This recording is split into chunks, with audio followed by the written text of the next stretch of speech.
Welcome back for Wilmer's last talk of his mini course on classification problems for geometric structures and relative algebroids. So, Wilmer.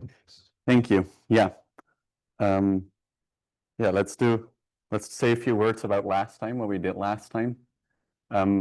Last time we saw the structure of relative derivations, which is a structural object of a relative algebroid.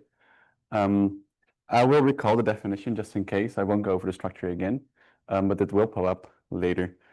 So yeah, that was the main point of last time. For now, today I want to go into more in prolongation theory. So we will do that through examples, and then we'll see why we need prolongations and what kind of problems it gives us, and how it helps us solving the realization problem. And finally, we go back to the example of surfaces, the illustrative example that has been a theme throughout this course. Okay.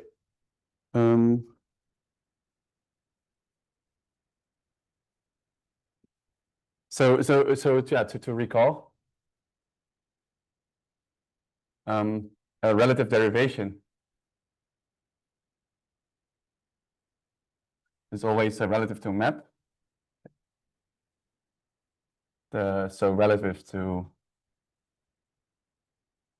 P from M to N, typically a submersion, and on a vector bundle A over N is some D. It takes in forms of on the base A. It only depends on the variables in N, but the outcome, so this would be a relative 1 derivation.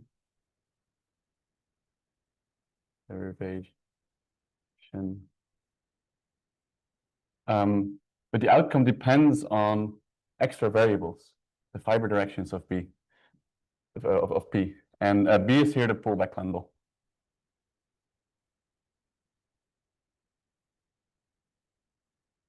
And then a relative algebroid, or rather an algebroid relative to P,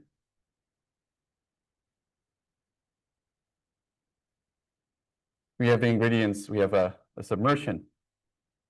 We have our A over N, and we have a D relative derivation, relative 1 derivation. That's it. So we have PAD. This is the structural object. So this is a structure. So the notation is A, P, D. That's what we use.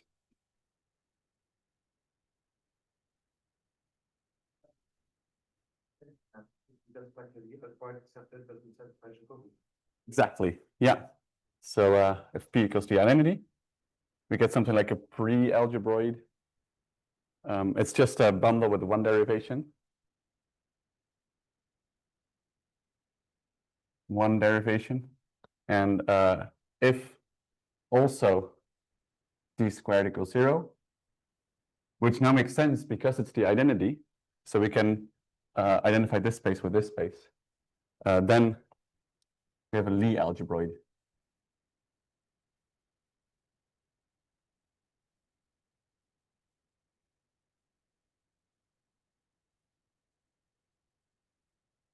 Yeah, but in general, we cannot make sense of D squared. Just the target and a range do not matter. And this is one of the main reasons to introduce prolongations, is to extend D in a way that it squares to 0.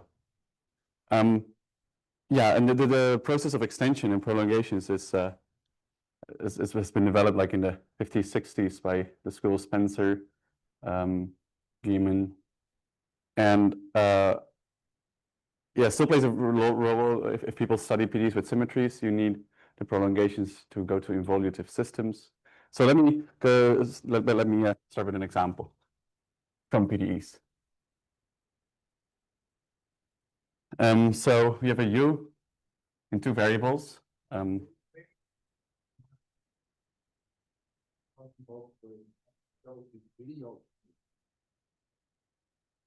Yeah, relative Lie algebroid. We don't say Lie at this point. We only reserve Lie for derivations that square to 0. So that's why we dropped the Lie. If you say relative almost algebroid, it becomes a very long name. So we prefer to add Lie when we know how to square to 0. So yeah, for algebroid over here also will be a bundle with one derivation, but for Lie algebroid, you impose the derivation squares to 0.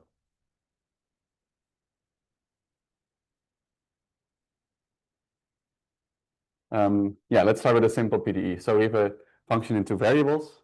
You write down ux equals x plus y plus x, and uy equals y minus x.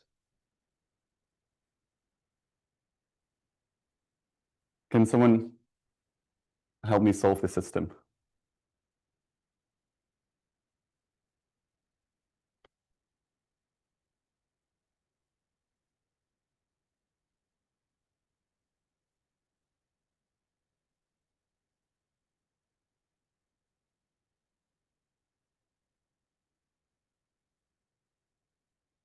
Maybe someone online?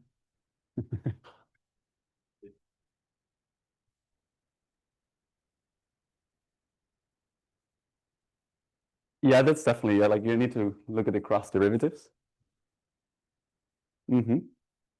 So we can look at the cross derivatives. We have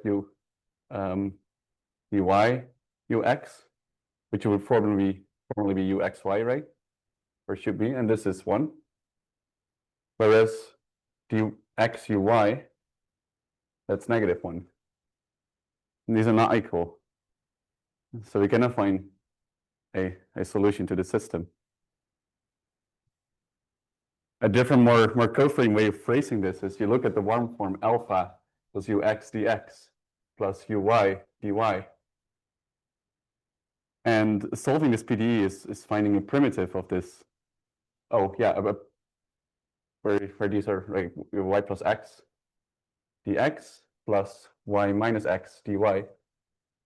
And solving this PDE is the same as finding a primitive of this one form. And well, necessary for finding a primitive is that it's closed, right?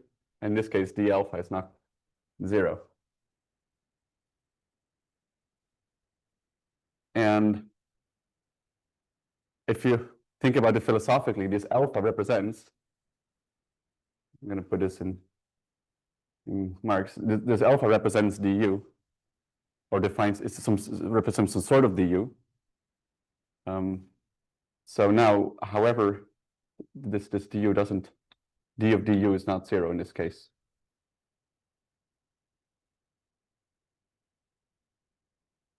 So here gets, I wanted to write it like this because here we see something, some derivation that doesn't square to 0.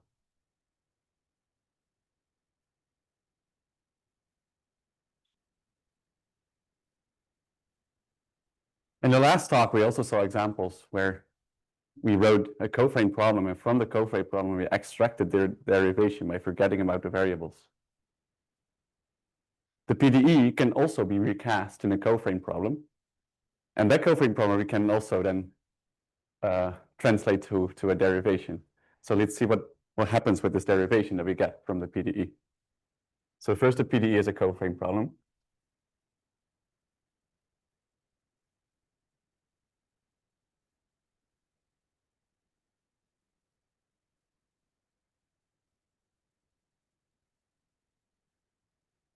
The type of coframes we're looking for PDEs are coordinate coframes. So we're looking for θ1 equals must be, yeah, it's the same as dx, and θ2 is dy, because the x1 and dy constitute a coframe. But they're also special because the coframe is like abelian in a way. The dual coframe commutes, and that's exactly why you have coordinates locally. So yeah, if you want to recast this as a coframe, we should have these θ1 and θ2, and because they're derivatives as coordinate functions, they better be 0. They're the derivatives d θ1, d θ2, they better be 0. And on the space of variables x, y, we must impose that dx equals θ1. So that's one of now that's now not a that's now an equation we impose on the coframe. That dx equals theta 1 and dy equals theta 2. So this is initial setup, and so far we have not used the PDE, or not even that we're using like the function u. But this forces theta 1, theta 2 to be to come from a coframe of coordinates. We need to impose more equations to incorporate the PDE, and this comes from imposing du. Du equals, formally du, it's like ux dx plus uy dy, but dx and dy are not, well, we haven't solved for them yet. We only know theta 1 and theta 2. So this in principle will be ux dx plus, ux theta 1 plus uy theta 2. This is in general without imposing any equation. To impose the equation, we use the, we substitute. So here we get x plus y, and here we get y minus x.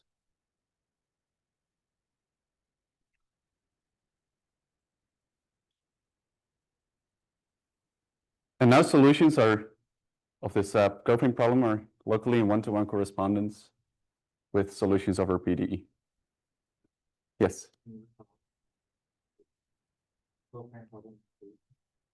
A coframe problem, a solution of a coframe problem. A coframe problem arises as you specify the derivatives of the coframe and specify the derivatives of some functions on your manifold in terms of the coframe. Then a solution to the coframe will be a manifold P with coframe theta 1, theta 2, and with functions x, y, u, such that the exterior derivative of P satisfies this system of equations. As you can see, the P is like an abstract manifold, right? So there's no direct, it's not directly itself a solution of the PDE. But the coordinate functions x, y, they will become locally coordinate functions on P. So up to diffeomorphism, this corresponds to a local solution. Theta 1, theta 2 are the two sections of the Exactly. they don't have to be. They will be independent. Oh, they have to be independent. Yeah.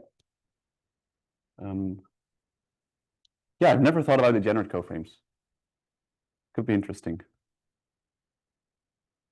Especially if you maybe have a way to incorporate singularities in your PDEs where you let your coframe degenerate. That's actually quite interesting. But they don't have to span. So you can have like P to P much higher than Here there's a span. It's an actual coframe. So P is two-dimensional. Theta 1 and theta 2 are independent. And x, y, u are just functions.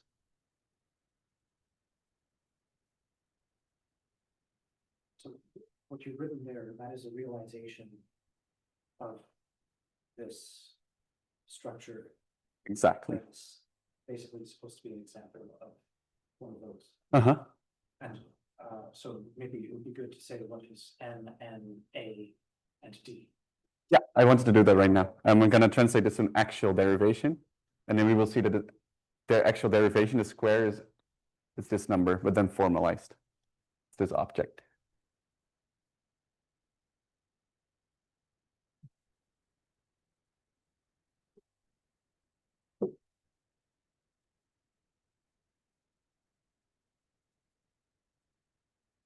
Yeah, so what's the structure behind this coframe?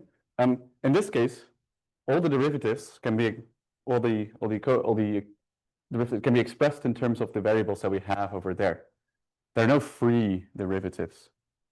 Nothing is unspecified.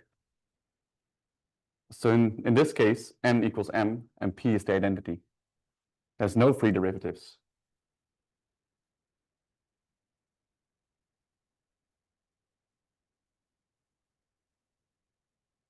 So P was the identity on the space of three with three variables on R3 equals with coordinates u, x, y.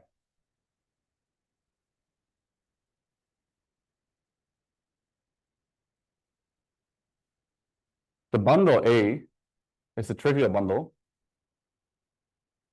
over R3 with dual E1, E2, dual frame.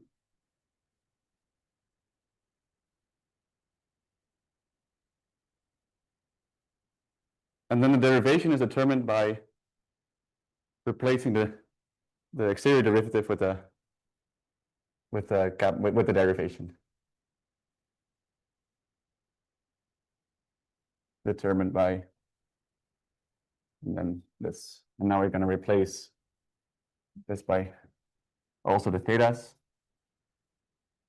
E1. So we've got d E1 equals 0, d E2 equals 0, d of x, d of y equals E1, E2.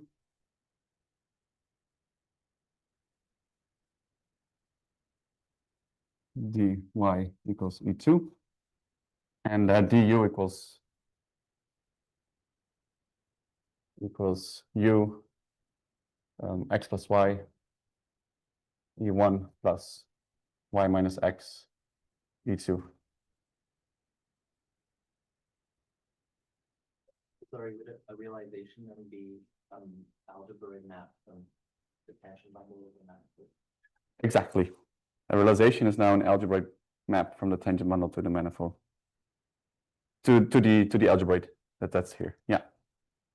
In this case, we do have an algebroid or a pre-algebroid because the derivation is just lives on it's the relative to the identity, and then you can compute d squared of u, and that's never 0 because that's this object.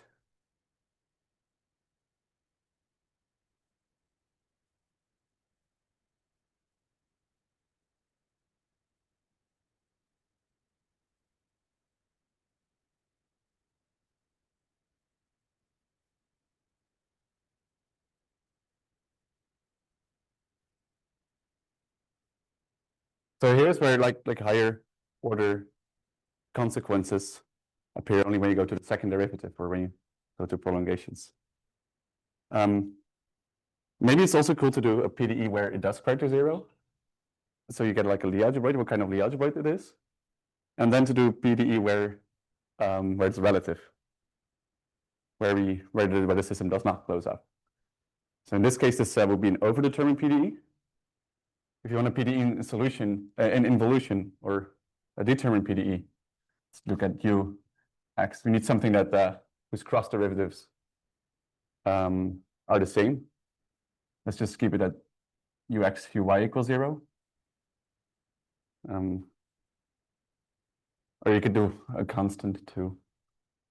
Just something we can integrate explicitly. What do we get? We get d e1 equals 0, d e2 equals 0. Everything will be essentially 0. X equals 0, dy. Oh, except for those, of course. And d u equals 0.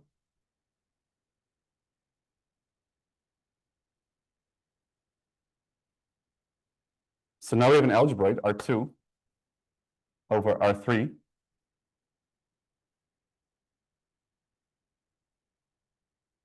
With injective anchor.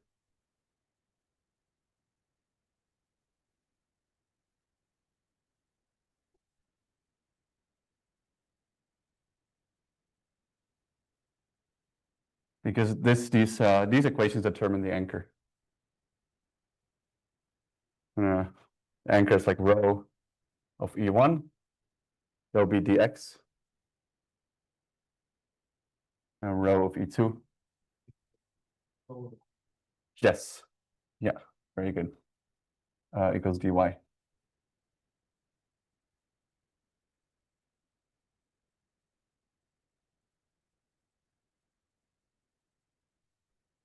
So we get a foliation. And the leaves of this foliation are graphs of solutions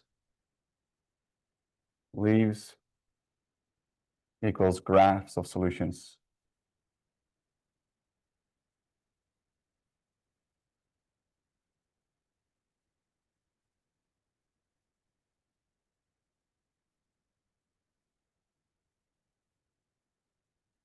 And you can change it to something else to get maybe some more interesting solutions. You can integrate this, you get something, you can put a UX here or UI here too.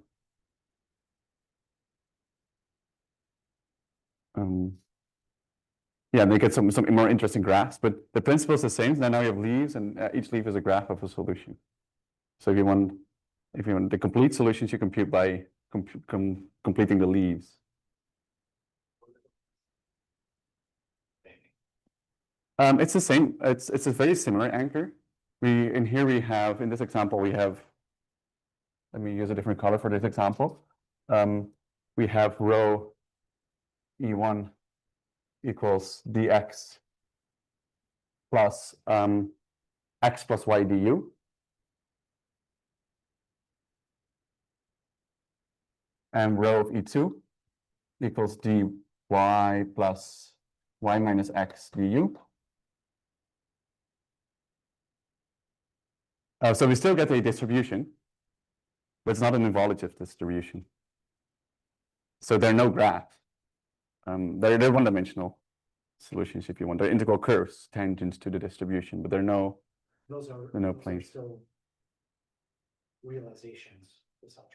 They're not realizations because we require realizations to be also fiberized isomorphisms.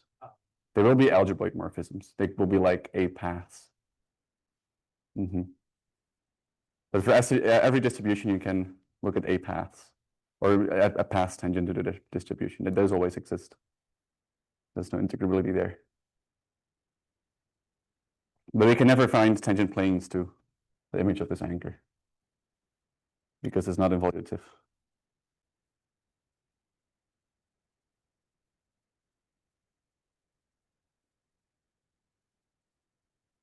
Yeah, in fact, every PDE comes out as a relative algebroid with injective anchor. Okay, let's do something underdetermined. No, because let's do the PDE now that's underdetermined. We're just gonna remove some. So now ux equals x. It's a good equation. We can even do like one of those that's used to be have no solutions. I mean, remove one equation, and then you have something. Anyway, I'm rambling. Uy is unspecified. So in principle, we have it's just left free. So it's lambda, and lambda is now unspecified. Can be any function. Specified in the set. Let's see how this changes. You don't specify its dimension. You don't make a constraint. Exactly. Yeah. Actually, if you look at it as a PDE, you don't really want to add it at all. You don't want to add a lambda. If you look at it as a PDE, then Uy is just a unconstrained function. Can be any function. I'm just adding the lambda here for. I'm just giving Uy a name. That's not the derivative of U. So in other words, this is like a step in converting a PDE into a covariant problem. Like Yes. you had to know in advance that you and the two variables x and y. Exactly. Okay. Yeah. And then if you only give that as the PDE, Let me just write it like this now for now and see when we add the variable. So now du, we want to specify du, right? How the derivation acts on u. So the ux part is fine. So we get an x e1. But what do we add here? What's here? It should be some uy of e2. But then this notation is very suggestive. it suggests that uy is already the derivative of u, but a priori it's not there yet. So that's why I give it a different name. It's just a different parameter, a different independent variable. This would just be a lambda. It's unspecified. It can be anything.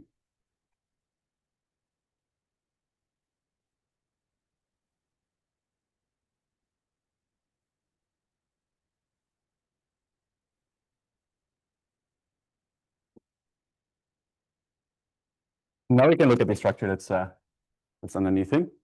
So we have, in this case, all the derivatives that are specified will be the n, the base space. So n equals still R3 with coordinates u, x, y. But now my m will have an extra variable. This extra variable is lambda. So lambda u, x, y.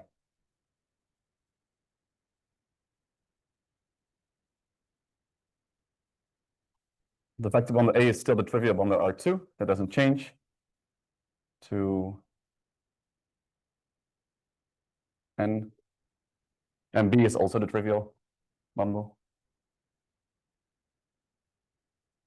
And then the derivation is determined by these equations.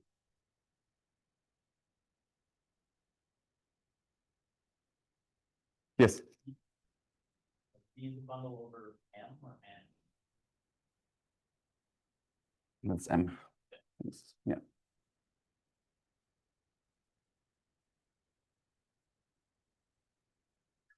So if you want to compute D of some of x, y, u, E1 plus G, x, y, u, E2, you can do this. But do you get some H, x, y, u, lambda, E1 wedge E2?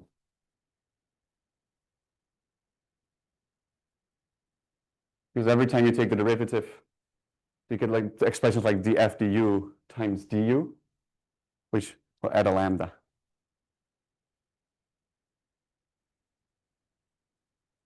That's how it's relative.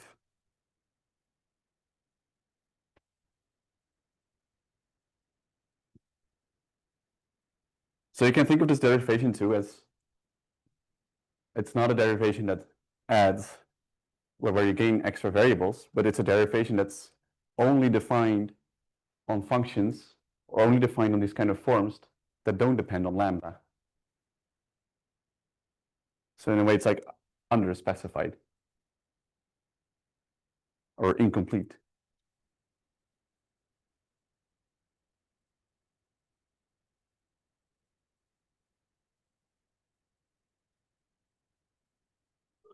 Makes sense to ask. Exactly.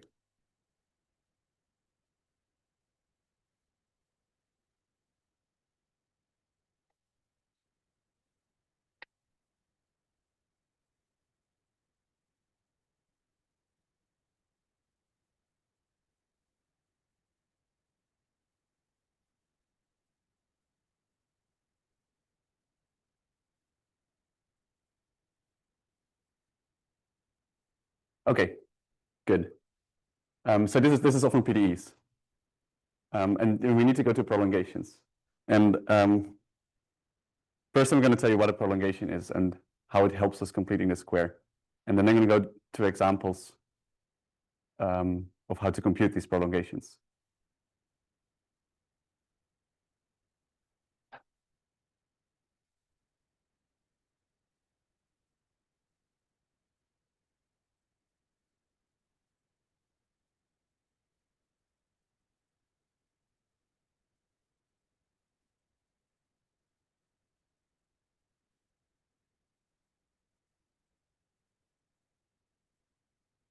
So we have a relative algebroid, right? A over n, b over m, p in between, and the derivation that sort of takes in forms on A and gives us forms on B.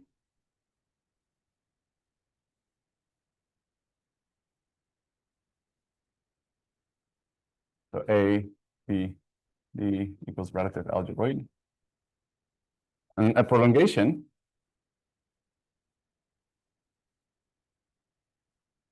of A is something that extends and completes the derivation that we have over here. So what do we need? We need something that is defined on all forms of B, right? So we can make sense of D after whatever we have again. So we have something that depends on all forms on B. However, it might add extra variables again. So we here D1. So what we gain is that we can take the derivative of any form. What we lose is that we introduce extra variables. Gain some, lose some. And this B1 is again the pullback of B. So that extends. So well, yeah, what the structure that we have is a new relative algebroid.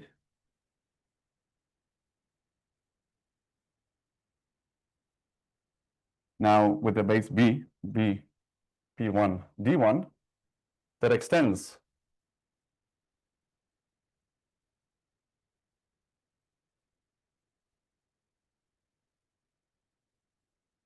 Yeah, we'll see an example of that too.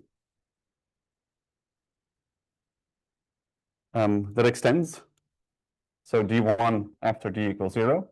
Well, D1 restricted to the original forms is the same as D. D1 after P star is P1 star after D. I'll give you just some time to think about this equation. This lives on forms on A.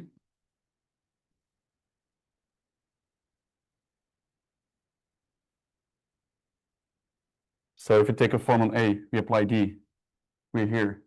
We pull back, we're here. And on the other one, we can first pull back. Then we're here, and then take D1, then we're also here. And this means that on the forms on A, the two derivations agree. That's really an extension.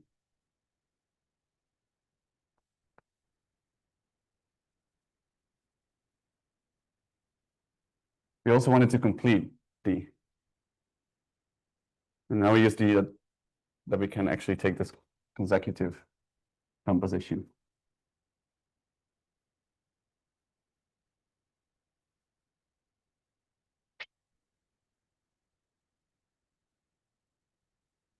So yeah, this is like a gain some, lose some procedure. But as Francis pointed out, he asked if P1 could ever be the identity. And yeah, the answer is yes, it can be. And in that case, you gain a lot and lose very little. So that's very nice. Sometimes, more often than not, it's not the identity if it's underdetermined. But eventually, you have a very precise, you know very precisely how fast this prolongation grows. So yeah, you do get some control over the higher prolongations.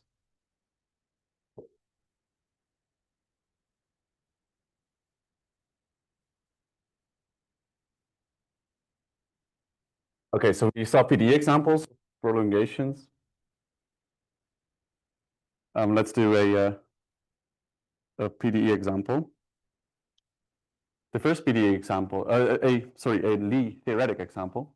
And the first example is actually a Lie theoretic example where the first prolongation P1 will be the identity.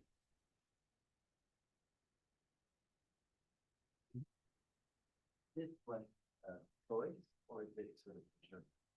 It's choice, but there's a universal one. And we're gonna, in the procedure that I'm gonna explain, we're gonna determine the universal one. There's one prolongation for which all our prolongations factor.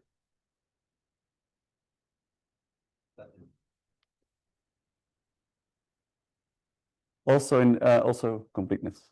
The universal one might not be smooth. That could happen. But as a space, as a set, there's a there's a universal M1 for which every other M1 that is a prolongation factors.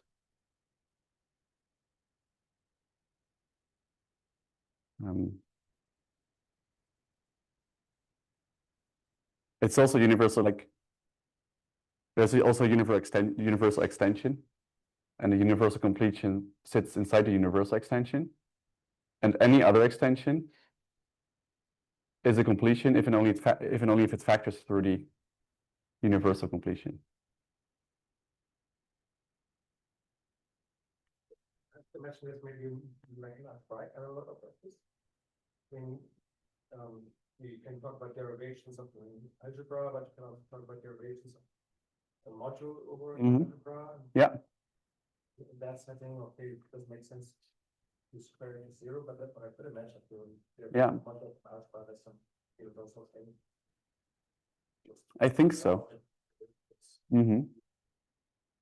Yeah, in this case, we're looking at algebraic derivations relative to P star.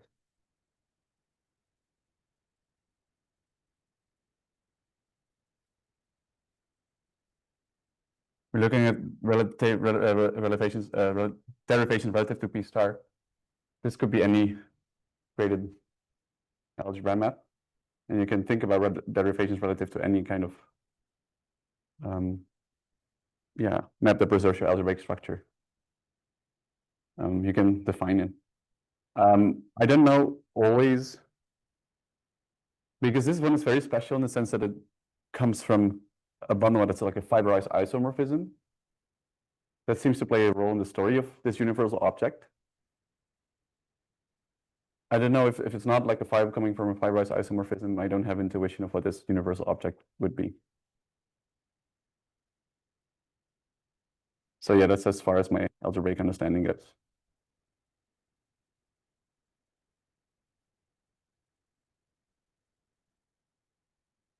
Okay, let's start with an example. So the things we can just write down coframe equations, coframe problems. Do something like this, and you can add some variables while you make the equations. Z theta 1, dy equals z theta 2. And once you have the equations, you can identify the structural objects.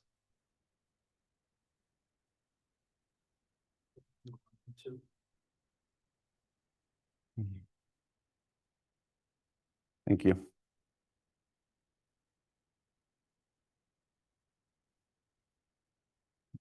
So let me ask you, what's n? If you look at these equations.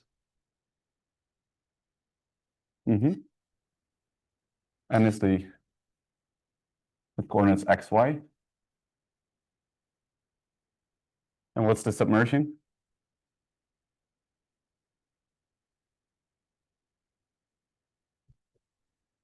It's exactly, yeah. Z, X, Y. I like to build a new variable. I like to put them on the left side, because when you go to higher prolongations, it just keeps coming from the left. It's this preference, but anyway, yeah. Okay, so let's look at extension. What's an extension?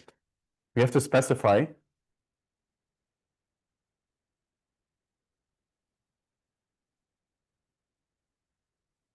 it just comes from specifying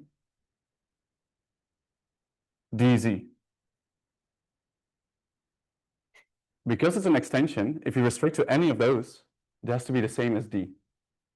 So that's already determined by being an extension. The only thing that's not determined is d1 of z1, d1 of z. So we have to specify this, but we also, there's nothing to specify. There's no equations. So what we can do is, well, we just leave the derivatives of z as a new independent variables. So z1, e1 plus z2, e2. Now d1 of z is specified but d1 of z1 and d1 of z2 is not specified. They're now independent variables.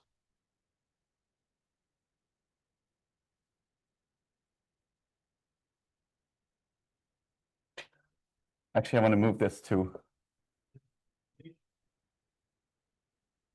not for an extension. For D1 and D, they're not like completely independent.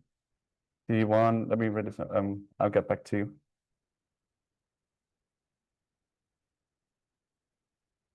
If you just impose it to be an extension, there's no restrictions. And now we get a relative derivation on M1, where this has now variables Z1, Z2, Z, X, Y. And this is the R2. R2.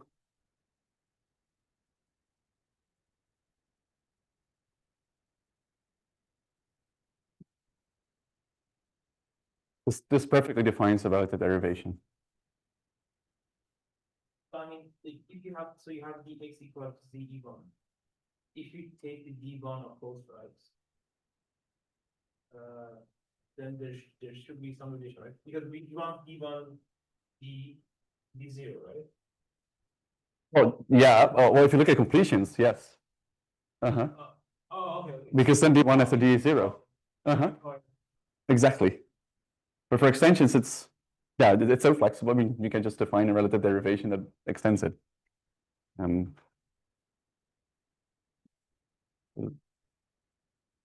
for extension, it will never be Q1. Unless P equals the identity. Yeah. If P has fibers, then or else it has higher dimensional fibers. Yeah, then the extension, the universal space of extensions will be an actual bundle of positive rank. Okay. Yeah, but now I mean, for completion, we need to impose these equations, right? So we get equations that cuts out the space out of the space of extensions. So well, d1 after d of e1 equals 0. This is all automatic. d1 after d of e2 equals 0. There's no equations coming from these. But if you look at d1 after d of x, you can compute what it is. So it's d1 acting on z wedge e1 plus z d acting on e1. d1 z wedge e1 plus z d of e1. So the variable that's left here is z2. z2 e2 wedge e1 plus z e1 wedge e2. So now we get an equation on z2. Must be 0. So z2 is equal to z.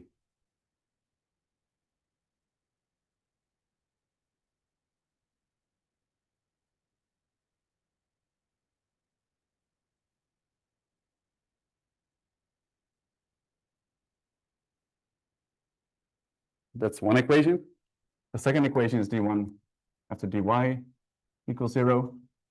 Same procedures. So d1 z wedge d2 plus z d2. But now d2 equals 0, so we're left with z1 e1 wedge e2.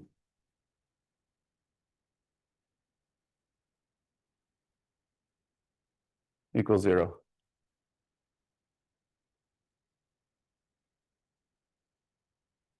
So the other equation is z1 equals 0.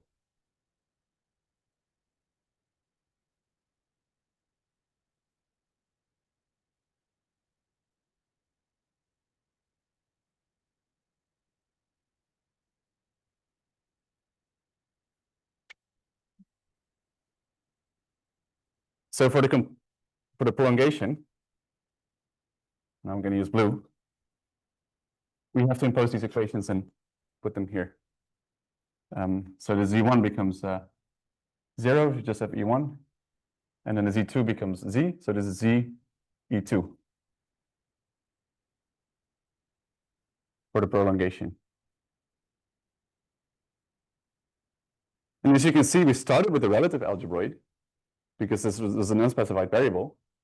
We do a prolongation, and now we get an algebroid that's relative to the identity. There's no free derivatives anymore. Is this a Lie algebroid? Are you sure? Automatically, without checking anything?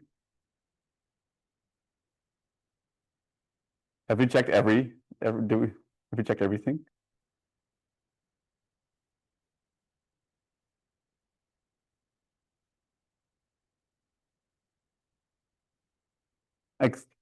Exactly, yeah. So the way we set it up, we know that D1 after D squares to 0. However, we don't know if D1 squares to 0 itself because we haven't checked it on this equation. So that's something we have to check. So what's for this case? Well, in this case, it's all right. In this case, D1 squared equals 0. So we have a Lie algebroid.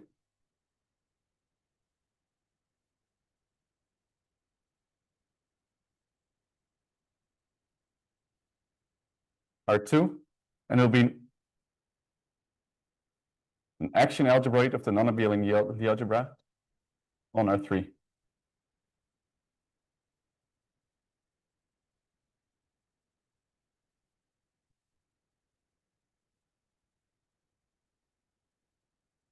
The non-abelian Lie algebra comes from the D on the coframe. So this tells me that the bracket between E1 and E2 is non-trivial. And then the action comes from the anchor. So this says, let's see, A. So the A will be the anchor of the algebroid or the action morphism, A of E1. Can read it out from these equations. It's just Z dx.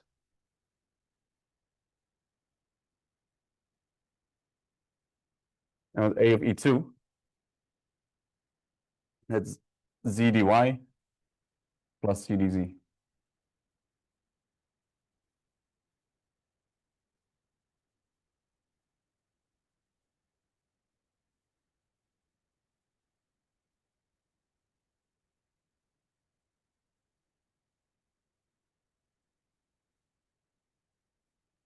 What would you have done?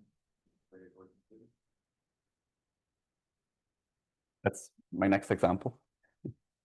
So in this Yeah. example, just want Yeah. to see something. So you took D squared, right? And you obtained something that was not 0. Mm-hmm. You obtained something, and then you looked at the 0 locus. Exactly, yeah.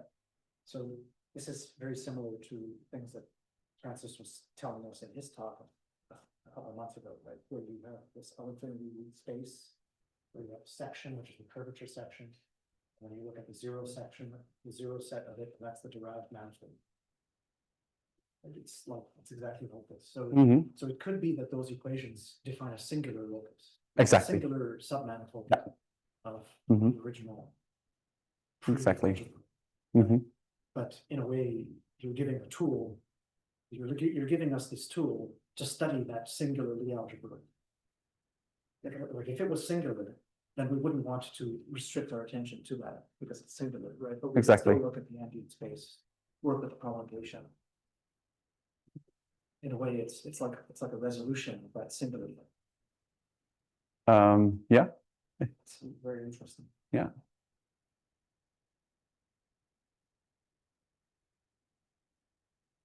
But yeah, but you do want to work over this singular thing, over the locus.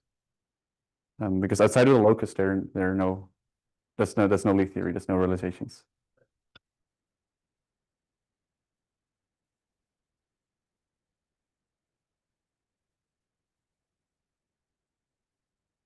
This example can also It's impossible that it comes from a PDE because the anchor vanishes along the plane z equals 0. What do you mean? Can you explain? So it's not a foliation. The anchor is not injective. And for PDEs, the anchor associated to the anchor of the associated relative algebroid will always be injective.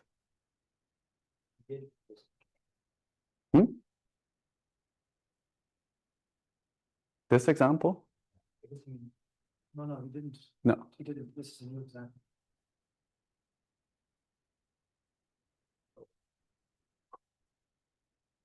You're saying that there are these leaves, right, but they're not graphs. Yeah, the leaves are not graphs. And because they're not graphs, you can't imagine that it's coming from a PDE. Yeah. And the leaves are also a different dimension. See, So this is what you mean when you say that coframe problems are superior to PDEs. Then they subsume them, yeah.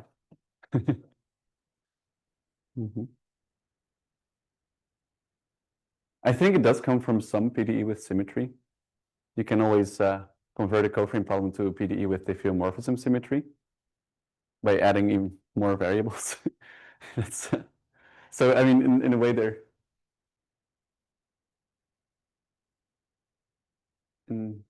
yeah. So there's also another going the other way. Can go from PDEs to coframe problems and from coframe problems to PDEs. Did it also come from?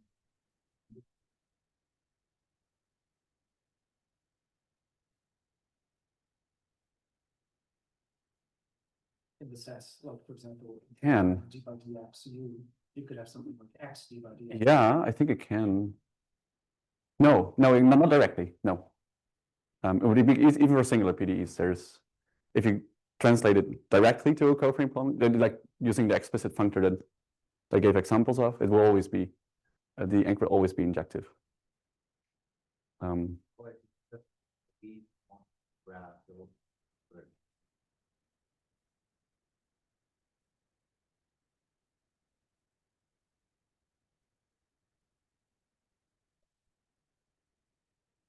I think in those cases, the prolongation space will be singular.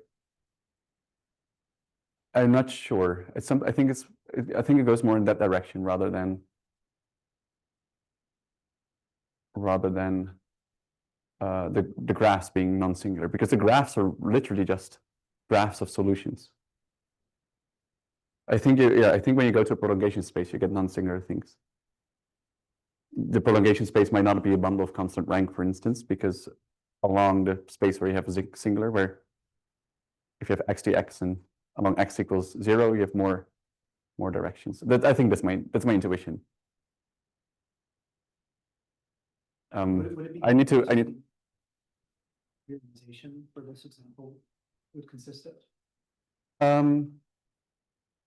Like, just what would a prolongation a realization be? You don't have to solve it, but I just mean you would need to find what? You need to find a local Lie group that integrates this abelian algebra and an action of this local Lie group on one of the integral manifolds. That will solve the realization problem.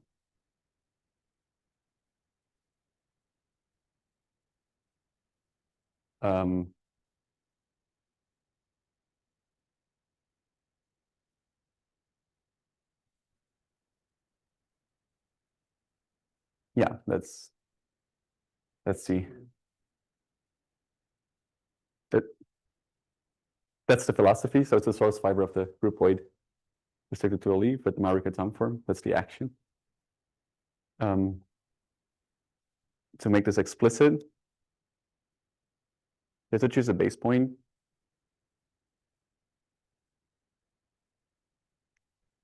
And then the equations become, well, the action equations of the Maruka-Tam form.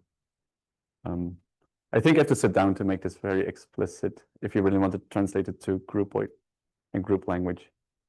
I think if I do this on a blackboard, it's gonna be messy.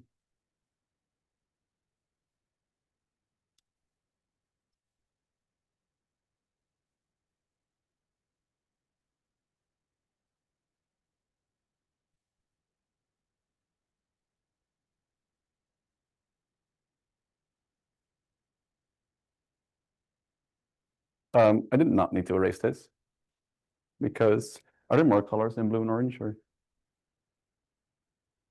is there some green or red?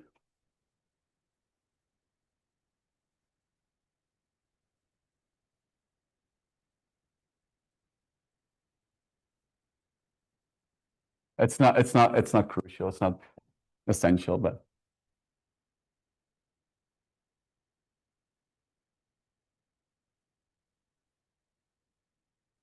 I could use orange for extensions and blue for prolongations, and then green for modifications of existing examples. But I could use, oh, there's brown. Oh, there's that. It's all right. I found a new color.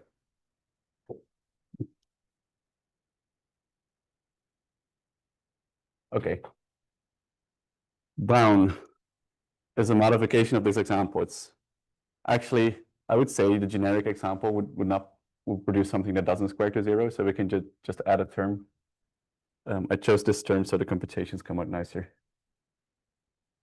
So we modify the coframe problem, just add in another term. Oh my God. I think in my presentation, I recently decided to switch and really distinguish between thetas as actual coframes, actual one forms, and the E1, E2 is a basis of the manifold, but they used to be the same, and I think that's can be confusing. But so yeah, E1, thank you for clarifying. Okay, good. So we can do the same thing, right? We have an extension d of z. That's what we have to specify. E1 of z. And this is still z1, theta 1, this is z1 e1 plus z2 e2. The extension is the same.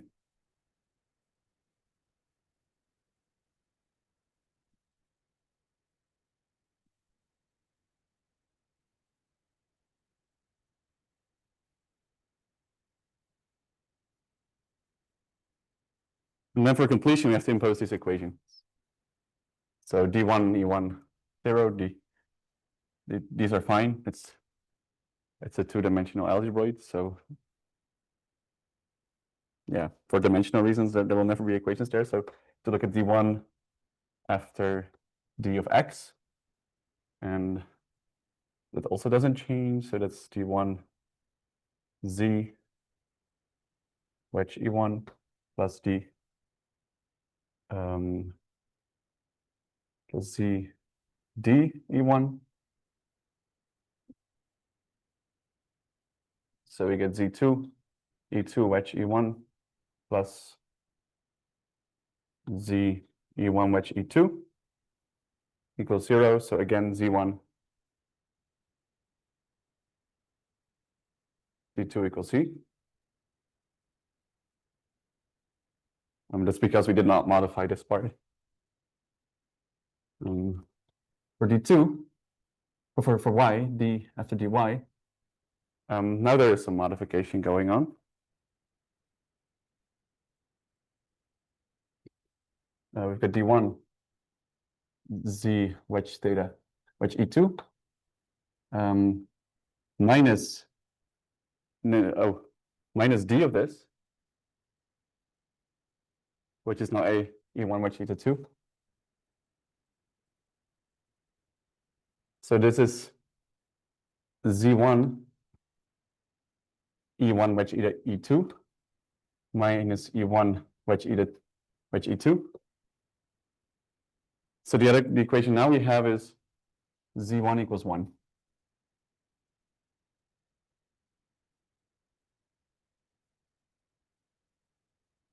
So we have a nice prolongation.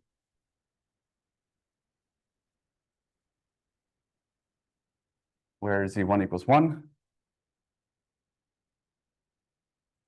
and z2 equals z.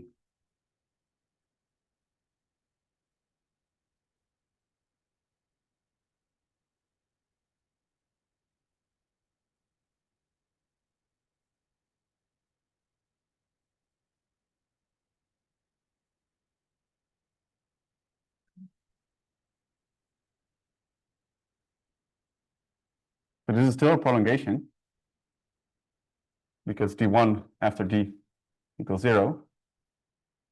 That's good. It's not a Lie algebroid. E1 after d1 z. You can see this in a modified example, right? If you compare that, the only modification is this extra E1. This was in the old previous example as well. So if you apply, yeah, this will be the same as E1 with E2.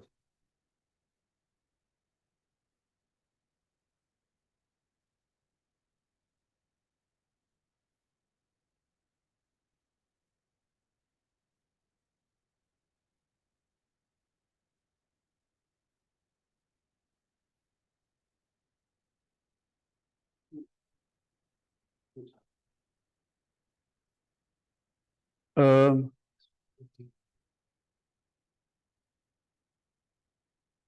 oh, yes. It's 2 times that.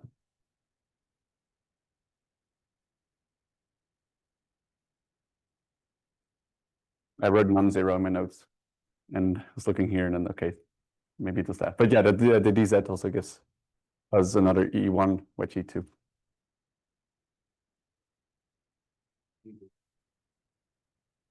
What do you do? What do you want to do? What's the original goal? It's finding realizations, right?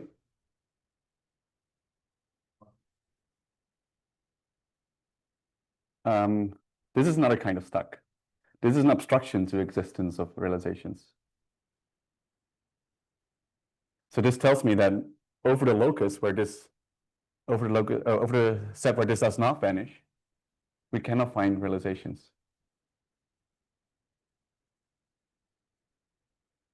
Because we get something non-evolutive.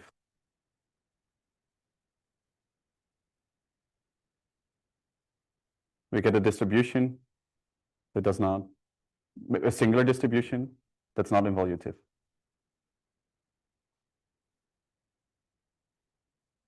In this case, though, you still have this non-abelian reoperator and trying to realize this. Yeah. Mm-hmm. But your action is not, doesn't preserve brackets. Yeah, so you get like a quasi-action. You get like a R2 non-abelian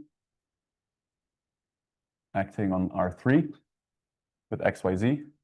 But this is a quasi-action. So it's only the anchor. It doesn't preserve brackets. You could imagine that maybe you like expand your,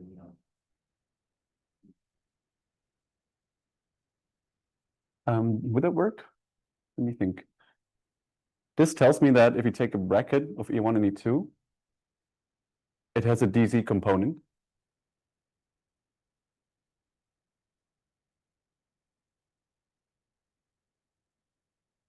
And if you extend, but you want it to preserve, are you asking to extend abelian algebra in a way that it does preserve brackets? yeah, but you could add like a new generator that gets sent to the loop bracket. Yes, in some cases like that. You mean you're also extending the leaves then? Also extending the action, yeah. Yeah, I think if I understand you correctly, I think this happens a lot like with non-evolutive distributions, right? Where you take a distribution D and then look at D, wedge D, also in TM, or rather D plus D. And this can be involutive. You get bigger leaves.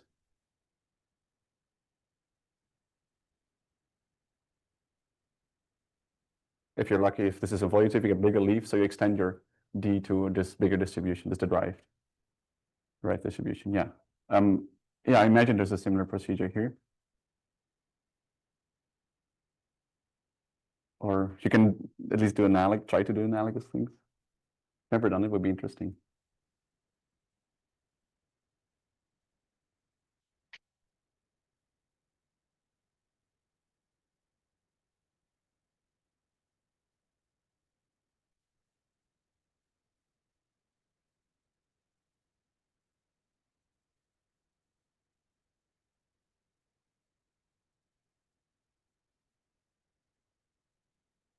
Okay, so yeah, these are some examples where you have different kind of behavior. Yes, Aiden. Let's see.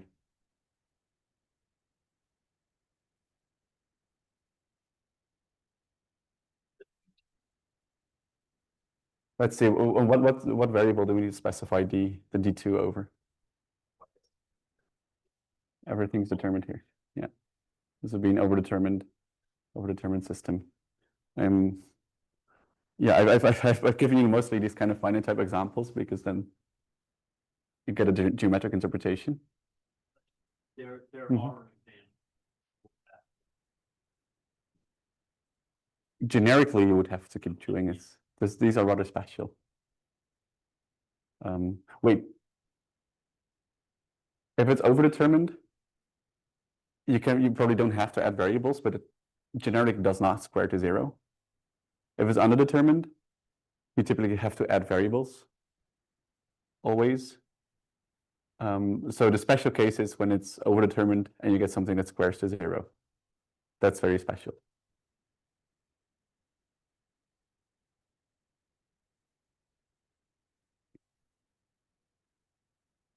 We have this case where the d of d1 and the d of d2 don't involve the variables. Only the d of the Yeah. Mhm. That's a situation where you only have to prolong one, or you might have to do the one.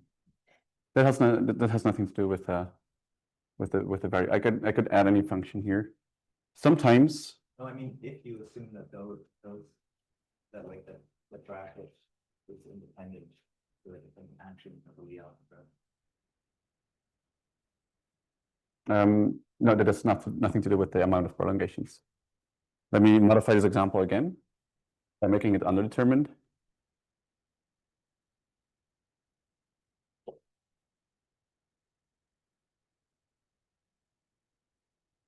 I'm just going to specify x. I'm not going to specify y and not specify z. Then it's underdetermined. Let's see. This example is not in my notes, but it'll be good to work out regardless.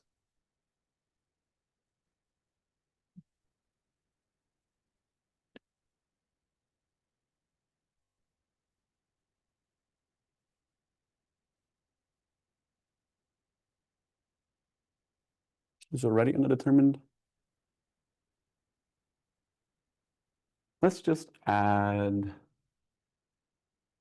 y.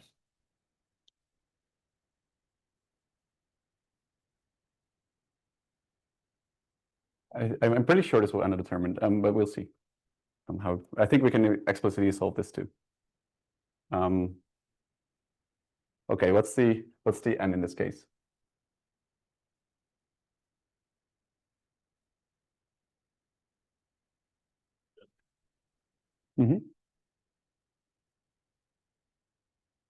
What's m? That's xy.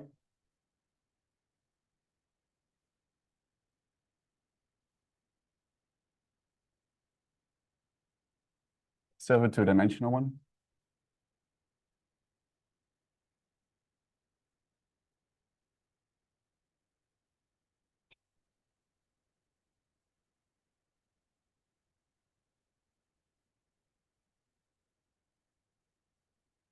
For the extension, we have to specify d1 of y.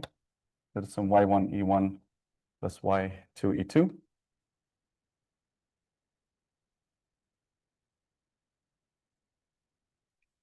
For the prolongation,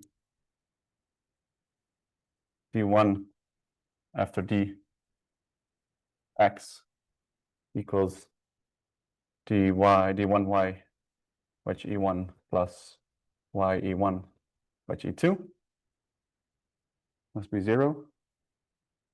So this will give me y2 e2 wedge e1 plus y e1 wedge e2 0, so the equation is y equals y2. Is there another equation?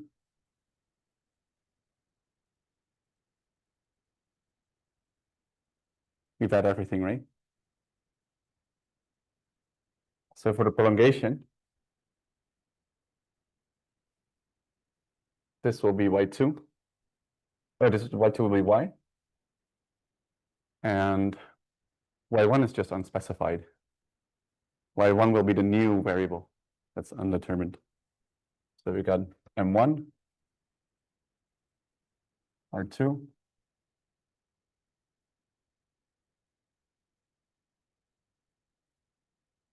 and this is now y1 xy.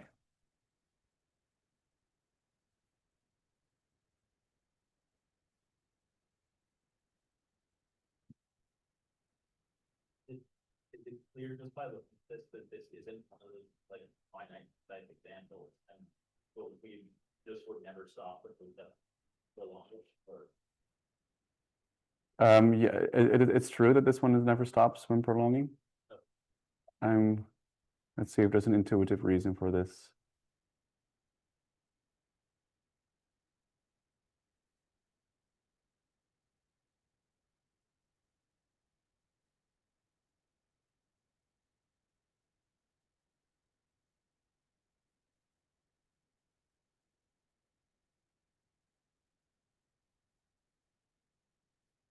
Heuristically, there's always one free variable. If you have one free variable and one equation on a free variable, but if a free variable has two derivatives, so you always have another one. If you prolong, you have always one equation on two variables that you need to add in a space of extensions. Yeah. So it seems that like the PDEs whose solution space are finite dimensional are correspondent to the realizing the algebroids basically of the finite path, right? Is it always the case? It's not the solution space, it's the local solution space, the germs of solutions has to be finite dimensional. Or like the type of PDEs where there's a unique solution for each initial condition. Those will correspond to algebroids. If you have a PDE, then there will be a unique solution. If you look at the coframe problem, it will be a unique germ up to diffeomorphism. So if local germs are unique up to diffeomorphism, then you have a Lie algebroid.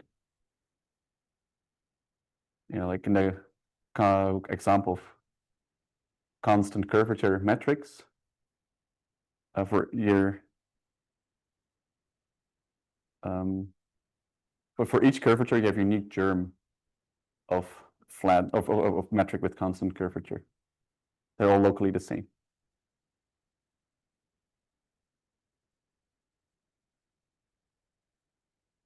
So that's pretty stringent, yeah. Okay, yeah, we can prolong this again.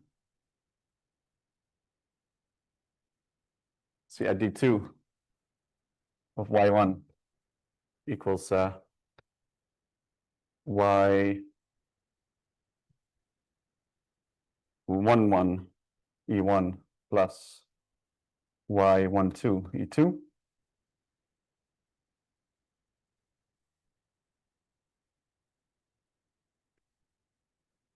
Oh, I should have made this orange. But d2 after d1 of y, that's the thing we have to check now. And I think I'm just gonna do it. So this d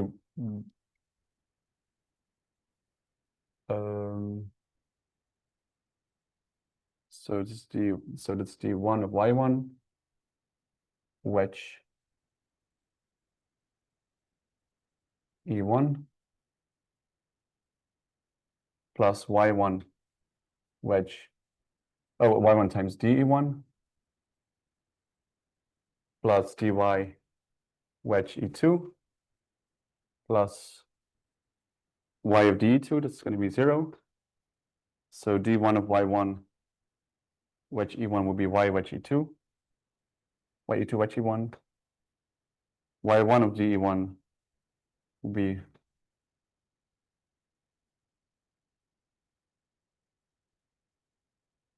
so it is D2, this is D2 and this is the Y1. So we have Y1 2.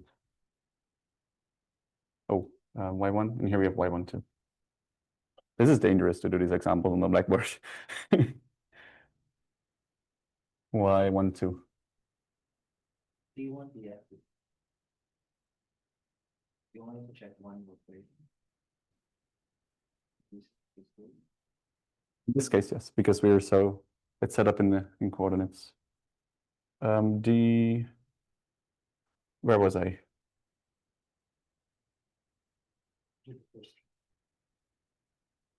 Oh yeah, and this term is Y1, E1 wedge E2, and dy wedge E2.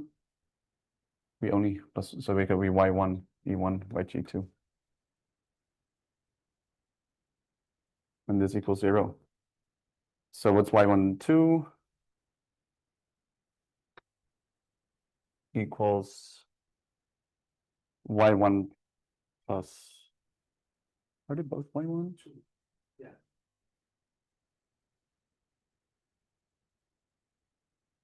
And Y11 isn't specified.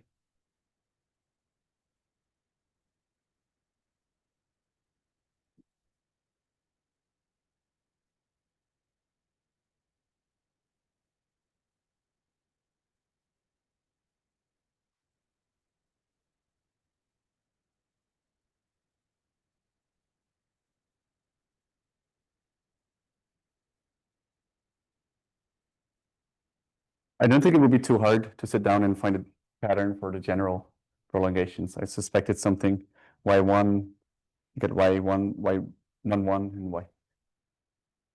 I think these just keep increasing. And here we have Y2, Y1, and then maybe 3 factorial Y11. It's something there. I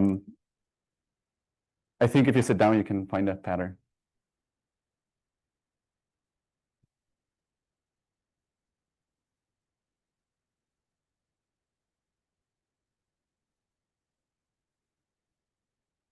Okay. So now you guys know how to build prolongations in coordinates. There's a formal theory for building prolongations, doing everything invariantly. But time-wise, I think I want to go to the example because we will only do coordinate computations there anyway. And if you want to learn the general theory, you can look at the notes or the paper. Yeah. Did you have a question? When it like that terminates, then you put the world condition that makes it actually where it's 0. But when it doesn't terminate, how do you design it? Oh,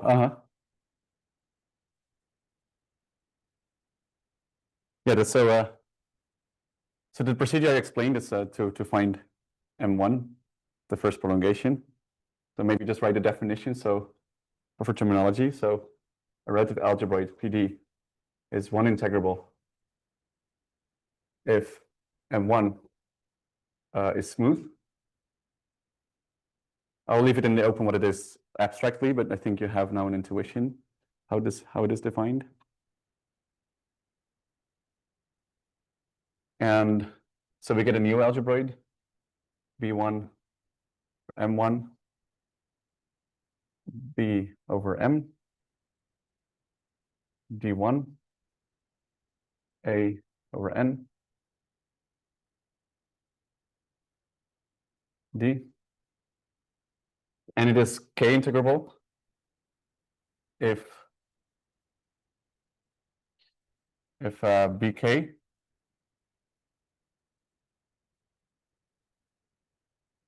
minus 1 over BK minus 2 D K minus 1 M K minus 1 K minus 2 to K minus 1 if this is one integrable. So it's k integrable if the k minus 1th prolongation is 1 integrable. So we say it's 2 integrable if it's 1 integrable, and this first prolongation is also 1 integrable. And then it's 3 integrable if it's 2 integrable, and the second prolongation is 1 integrable. K integral, K minus 1 integral, and The k minus 1th prolongation is 1 integrable. Oh, yeah. If so k integrable if k minus 1 integrable and k minus 1th prolongation is 1 integrable.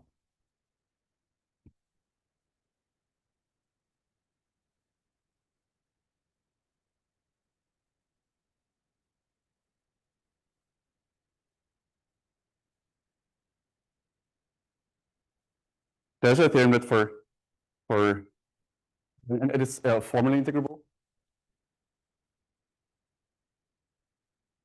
if it's k integrable for each k.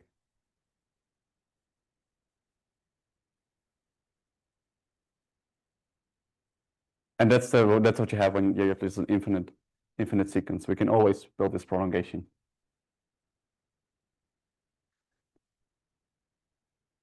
There's a theorem that these kind of abstractions that you find here, where d squared might add extra conditions, that can only happen in finitely many of those steps. After a finite amount, there won't be any obstructions left. So you'd always have to and this finite amount depends on the rank of the algebroid. But there's a finite number of things you have to check. in the case is like in the case where the P is the identity, but we like can't continue. Mm-hmm. How does it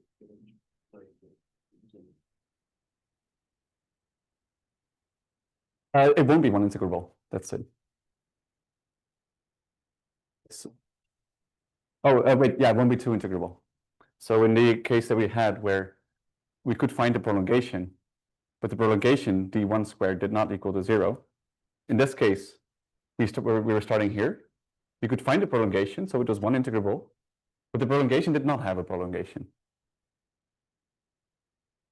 So it was not 2 integrable. Or empty, yeah.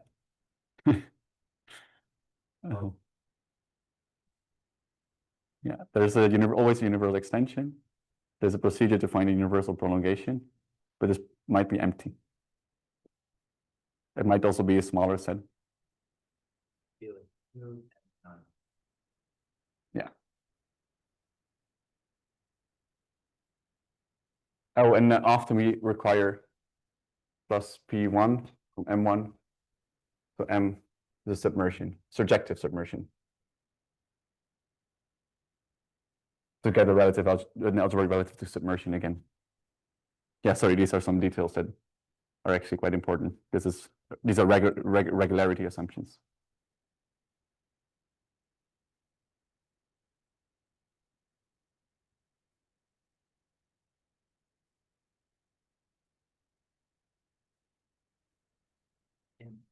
where you put that for every A, I can reduce equal to K, but then if I check that it's formally K integrable, but then it's formally K, but then K integrable down to formally.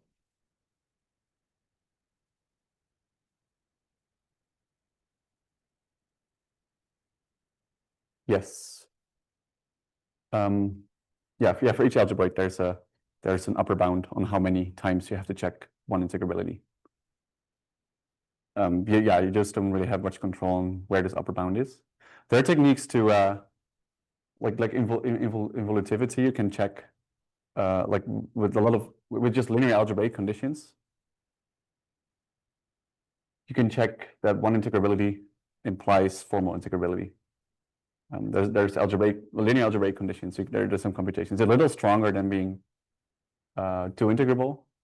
But yeah, the advantage is that's very computable. And something like when the algebra is involuted. But then we have to get into the theory of tableau, and that's not something I want to do in this mini course.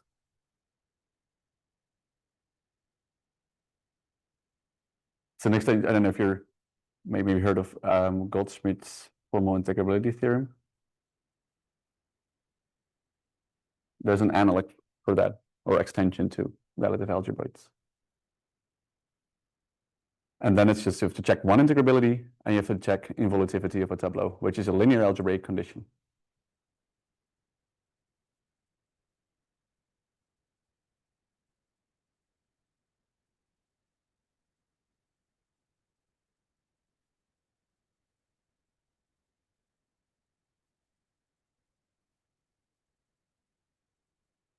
Yes, Aiden.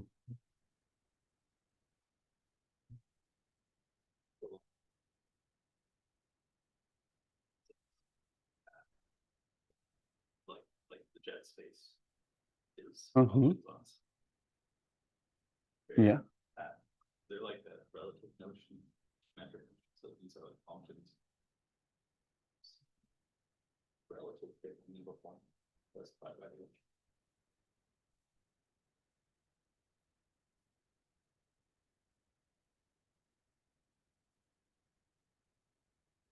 I think, yeah, I believe so. It's in the direction of the bundle of derivations.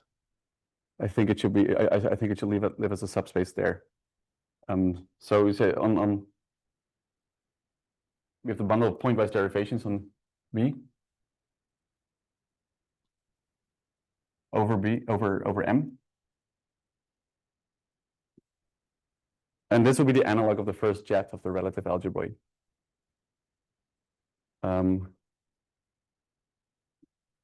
So if there's something like that, it will go in this direction.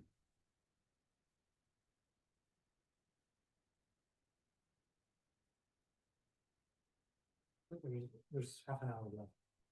Okay, yes. Let's go. Yeah. Proceed.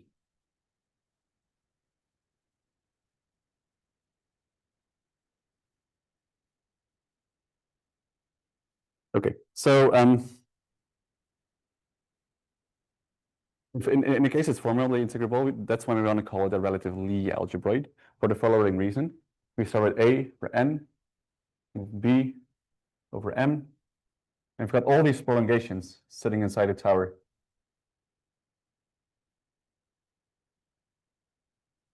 And then we have some BK over here, over MK, and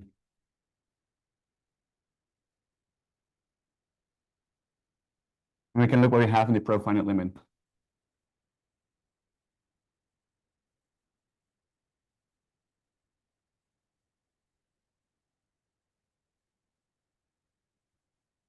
At each point, we have a derivation that increases the variables. And we have some decay here.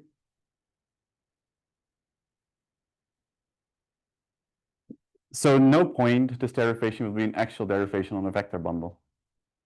Only in the profinite limit, it assembles into some sort of derivation that now, because we're taking profinite sections, is a derivation on the profinite sections of this bundle.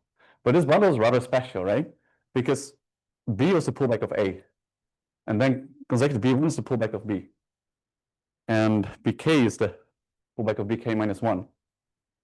So as a vector bundle, this profinite bundle is just a pullback of A to the profinite space. So it's a very finite rank vector bundle. So that part is not really profinite. The profiniteness of this algebra really comes from the derivation, where if you take a derivation of any section of this bundle, it locally depends on k variables. We apply d infinity to it, and then it depends on k plus 1 variables. Still profinite section, but not over k anymore. So this is a profinite Lie algebroid.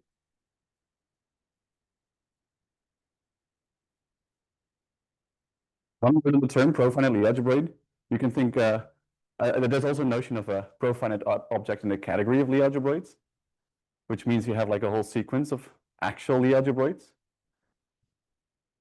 And that in that case, you would have a derivation that keeps every level the same. So this would be like this is fundamentally different. This would be an example of a algebroid object in the category of pro-manifolds, as opposed to a pro-object in the category of Lie algebroids. Pro-objects in the category of Lie algebroids give rise to algebroid objects in the category of pro-manifolds because they're like level-wise. But these are not level-wise, and it's also what we call profinite Lie algebroids. The thing is, like these towers of Lie algebroids, that you can integrate them level-wise, and you get something like a pro-groupoid. That's impossible here. In fact, I mean, I think there's very good reasons why these kind of prolongation towers will never have a pro-object, a pro-groupoid integrating in. That's impossible, I think.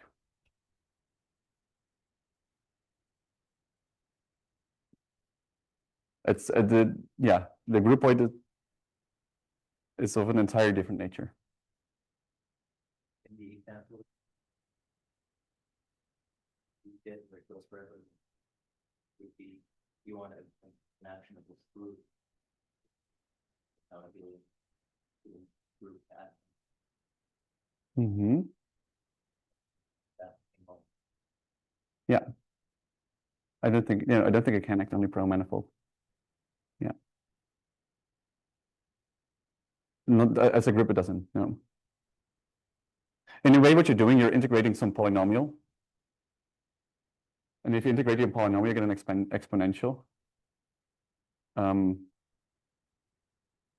So that's not an exponential is not profinite anymore because it then depends on the entire sequence.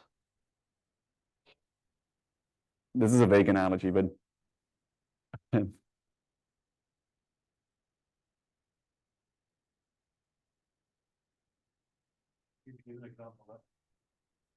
gave an example last time, yeah.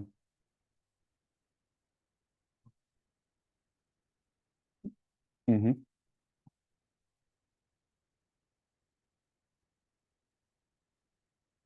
There's no unique in the example we discussed last time, there's no unique leaves, no unique integral curves. And there's no way to choose integral curves in a way that it assembles smoothly over the entire profinite manifold, or even continuously. And that hints to why there's no groupoid with finite dimensional source fibers that integrates the profinite algebroid. I think that you can make pretty strong assumptions, I think, if you want to prove. If you say you have a smooth groupoid whose source fibers are finite dimensional, just smooth in some category like differential spaces or something. You impose like the source fibers are finite dimensional manifolds. That way you can construct a flow of these kind of profinite vector fields on the base. And flows of profinite vector fields impose harsh restrictions on the vector field. If you have a flow of a profinite vector field, it essentially tells you that it's almost level-wise. It's almost level-wise a vector field. Whereas the relative vector fields that we have here, they're explicitly level-wise. They shift a degree always. They're not level-wise. It goes in that direction. Yeah, the technicalities. Let's integrate. Let's solve a geometric problem using the ideas that we have.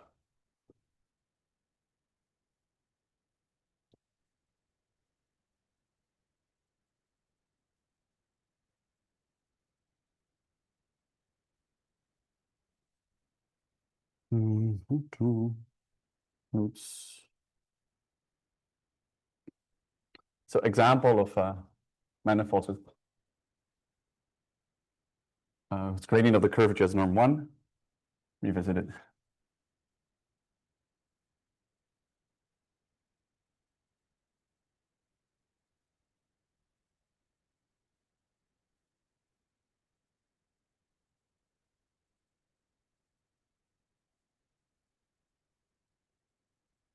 Let's see, I'm writing down the structure equations from last time or maybe from Monday. And then the K was cosine phi theta 1 plus sine phi theta 2. That's where we started. So our relative algebroid lives over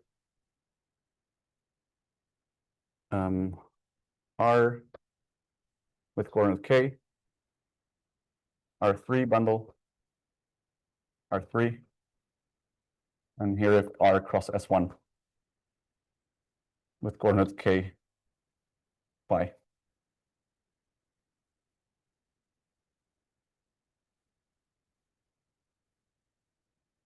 Mildly more interesting, we have now, it's not a product of Euclidean space, it's just topology. Okay, so yeah, if you want to find the extensions, right, you impose d phi, has to be something. So this will be phi 1, theta 1 plus phi 2, theta 2 plus phi 3, theta 3. The first three imply that, or rather this one implies that phi 3 equals 0. So d1 after d, e3 implies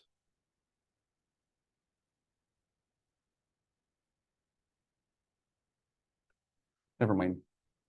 We only have to check EDK.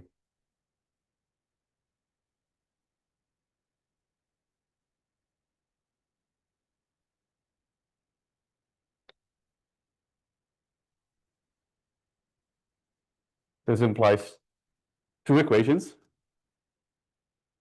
First of all, phi 3 equals 0.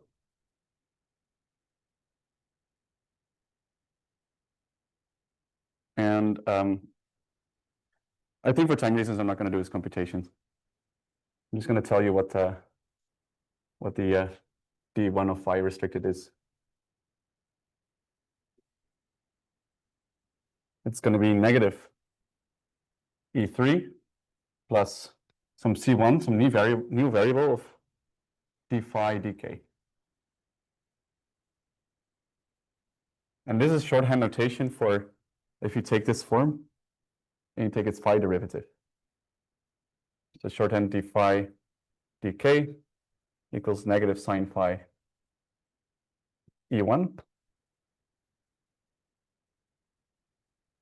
plus cosine phi e2.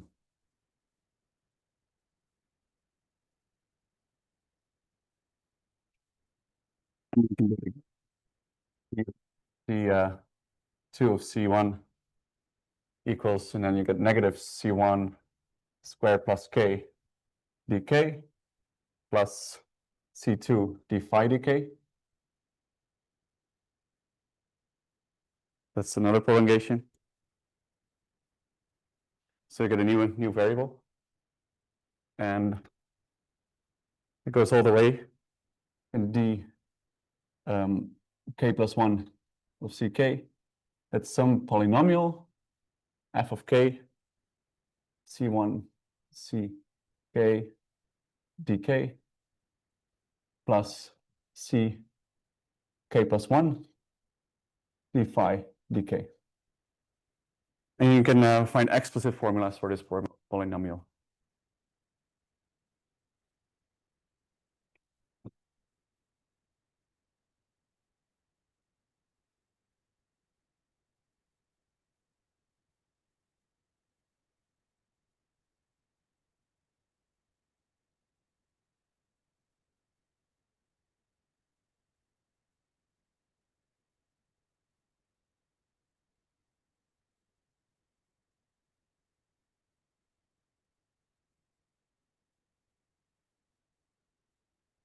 Okay, let's analyze this relative algebroid as far as we can.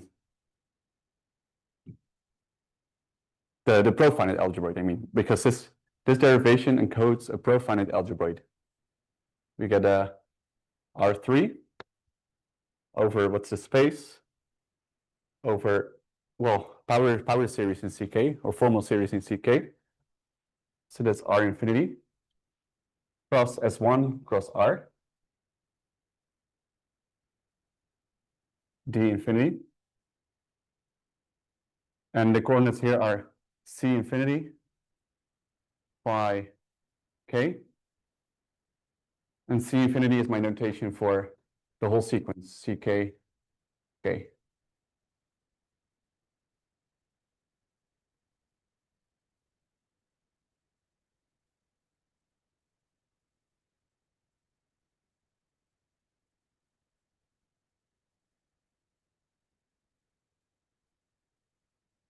Yeah, so as you can see, there's kind of a regular structure, right? Where the profinite part lives in this direction and the level-wise part lives in the other direction.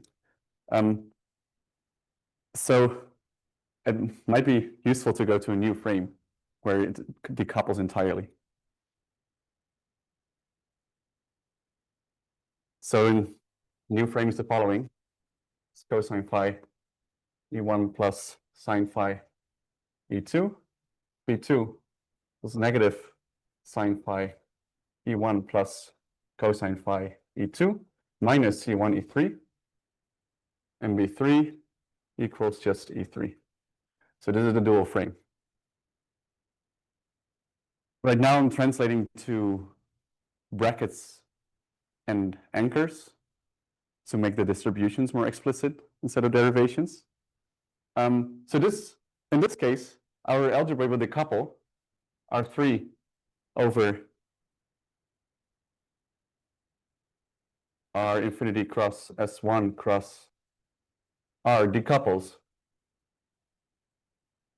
as TS1 cross some R2 over S1 cross R infinity cross R. Right, I switched the coordinates. So here we have coordinates phi, C infinity, K.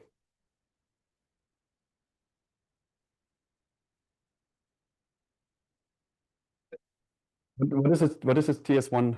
What does it geometrically mean? If you go back to the original problem, I'm asking you, how can we interpret this TS1 part? What role does S1 play?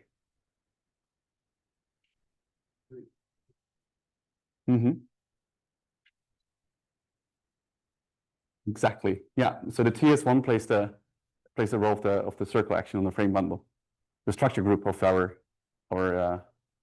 geometric structure. So this is very special that it decouples. All the frame bundles will be trivial.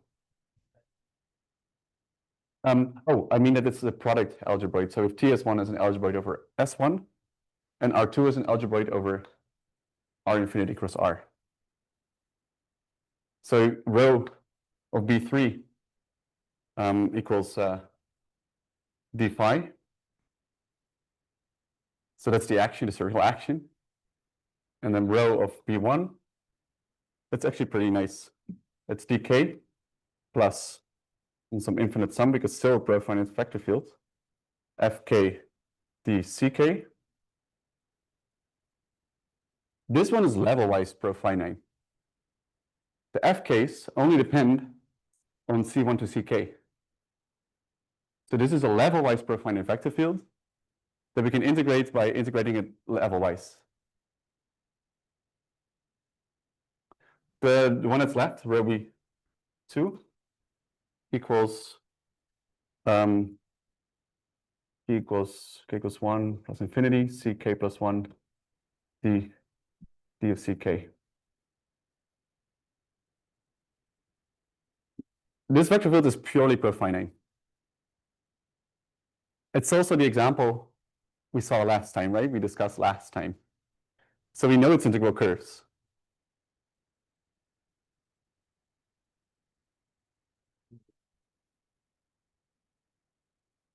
I will in a second. Yeah. I'm first going to talk more about the decoupling. And it's really decoupled because the brackets of B1 and B2 with B3, they all vanish. The only non-zero bracket is B1, B2, I forgot what it was actually. Is negative C1, B3, B2. I didn't write it in my notes, so I might be wrong. I did this from memory. But the point is that it's like completely decoupled. Which means that if we want to integrate this, we can integrate T as 1, that's fine. And then you're going to find an integration of this algebroid, this rank 2 algebroid over this profinite space.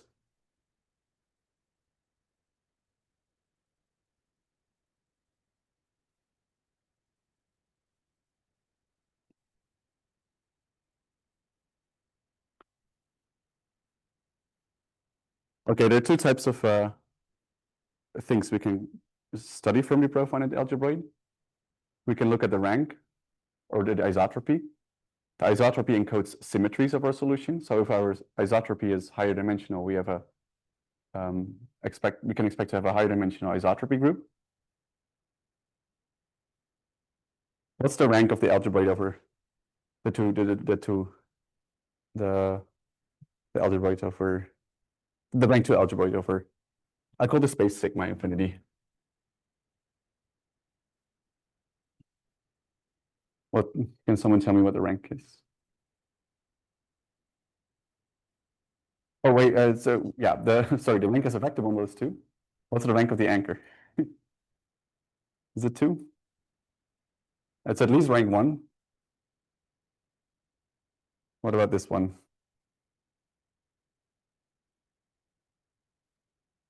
It's not rank 0 everywhere. No, it's not. But does it vanish anywhere? It vanishes when C1 equals 0. Sorry, when C2 and every higher thing is equal 0, C1 is left. Because it starts at 1, so C1 is not here. K and C1 can be anything, but if C2 and everything else is 0, rank of row equals 1 if C2 equals C3, they're all 0. And it's 2 else. So we have leaves away from this locus. And on this locus, we have isotropy.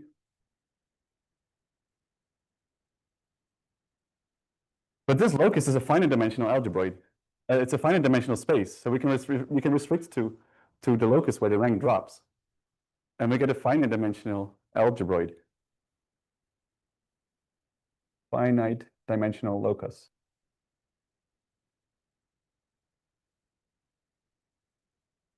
And as I said, so when the rank of the anchor drops, we impose symmetry on our solutions.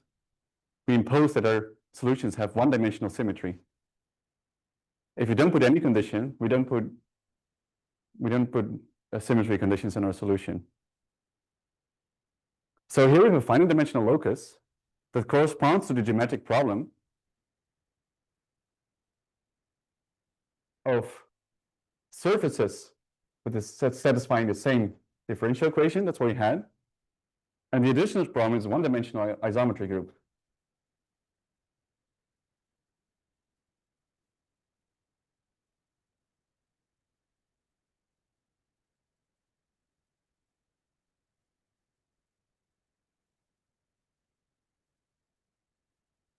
And then we get a finite type problem.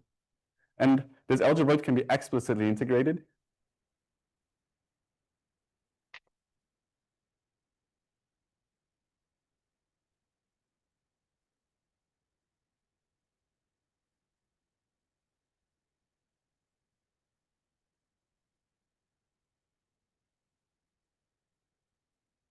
So finite dimensional Lie theory is one connected solutions, one connected complete solutions, or non-extendable ones.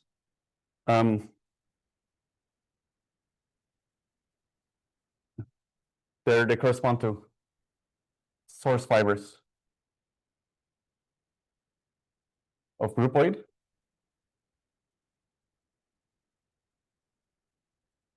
And then we can look at what the isotropy is, or the isometry groups. They're all like opens in R2, so they correspond to R2 topologically. And the isometry is Z2 because we can flip, and R. This is the one dimension. It will be translation.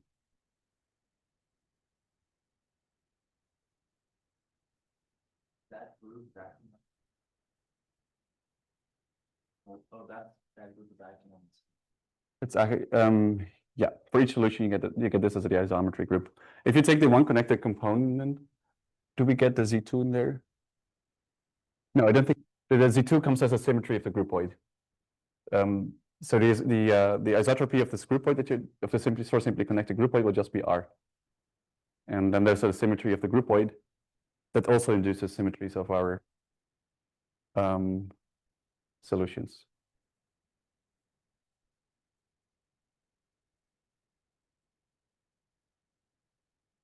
But you can also take other groupoids, right? Which come as quotients of this. So other complete solutions.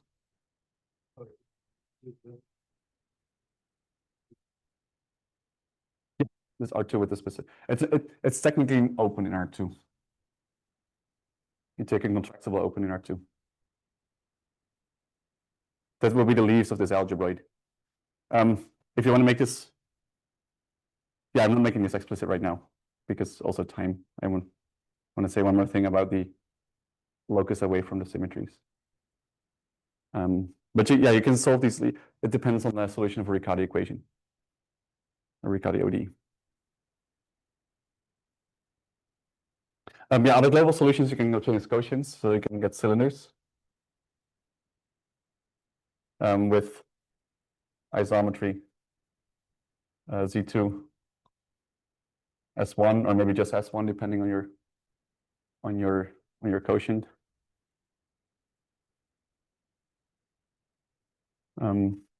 These are orientable ones. I just realized I just had a thought. Maybe you can make non-orientable solutions.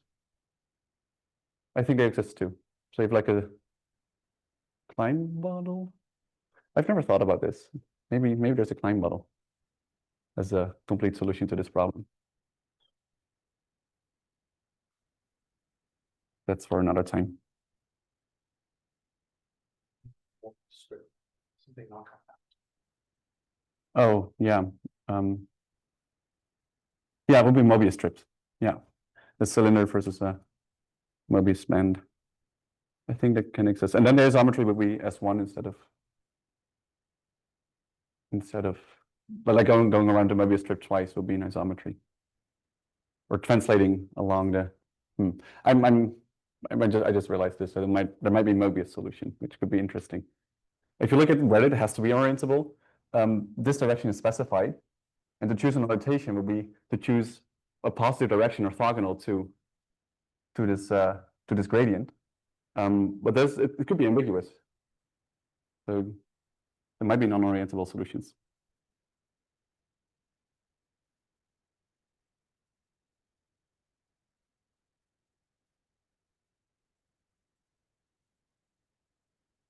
Okay, so that's the finite dimensional part. What about the infinite dimensional part? So the existence of integral manifolds of this algebroid comes from a method of characteristics. Of integral manifolds of, because we only have one inherently profinite vector field that we can find integral curves to. The other, and so it's okay, so yeah, the procedure is as follows, is choose integral curve of rho B2. to its flow along row B1.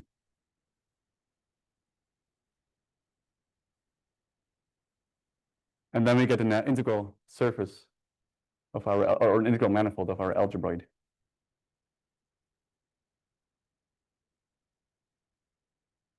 And this corresponds to the method of characteristics in a way that this will be the non-characteristic, the characteristic non. This will be the non-characteristic direction. This would be specifying your initial condition along a non-characteristic direction. And yeah, so what are, to recall for people who couldn't see the second hour last time, what are integral curves of this one? So we have to solve the following system of ODEs. C1 dot equals C2, C2 dot equals C3, C3 dot equals C4, etc., etc.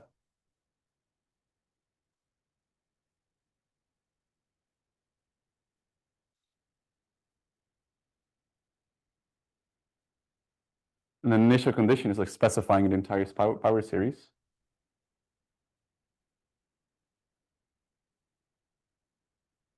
And what is the solution?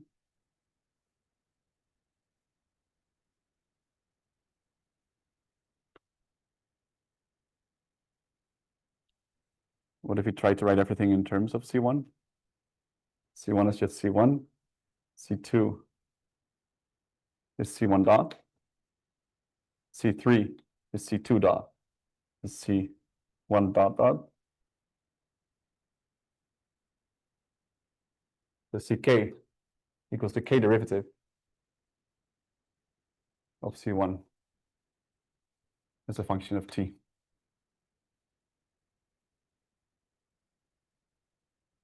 So we can choose C1 of T, and that specifies an integral curve.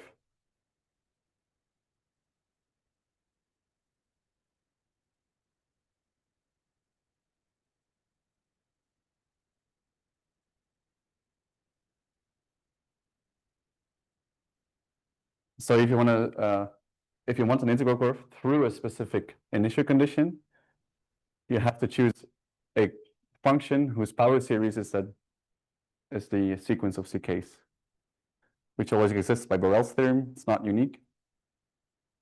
So you have a lot of different integral curves for the same point.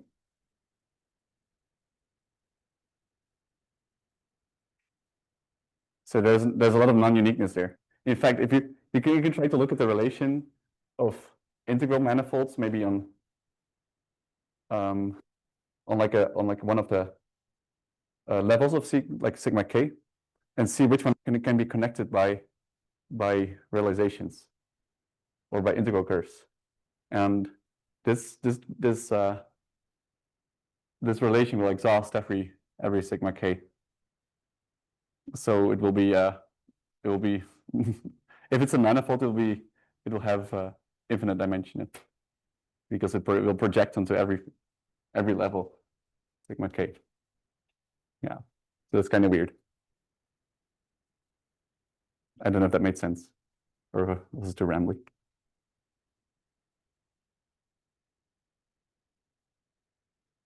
It's like if you take two truncated power series, you can find a smooth function whose kjet at one point is the first power series, and your kjet at the other point is the second polynomial.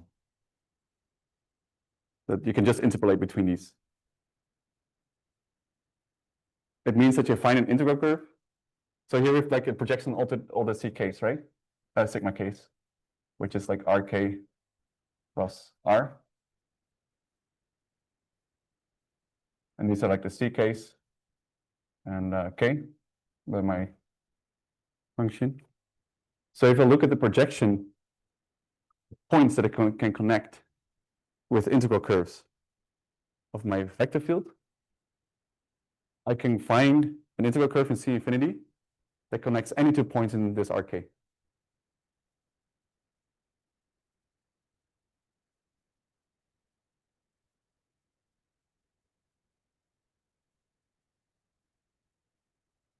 But this choice of step one, in the end, is just choosing this function C1 of t. Yes, So we choose that function, then we flow according to this prescribed finite dimensional vector field, yes, and we obtain. an integral manifold. Or we obtain a Lie algebroid over the integral manifold. And then we can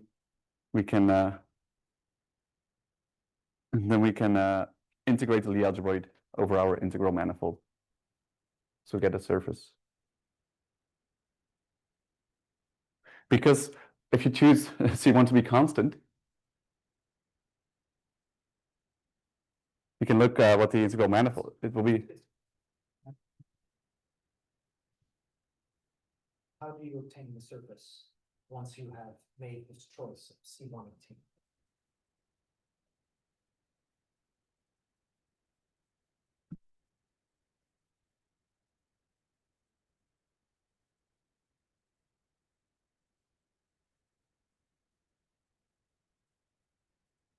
We obtain the surface. So we have got our Lie algebroid, R2 over R infinity cross R. And what we get is a gamma t integral curve of rho b2 and phi t flow of rho b1. What we get is a integral manifold T2 B1 that goes to T2 B1 goes to, first we go along the integral curve that we chose, and then we set phi T2, and this lifts to a if t of our t of I squared, this lifts to dt1. Oh, it doesn't go directly to. No, let's not. It doesn't go directly to the algebroid yet. But the image of this one is an integral manifold. I into R infinity plus R. And then we can restrict this algebroid, because it's integral manifold, over I squared.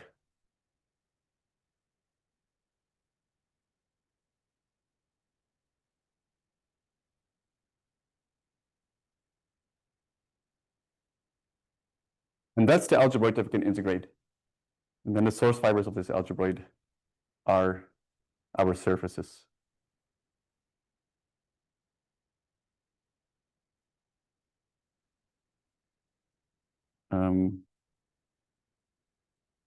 Yeah.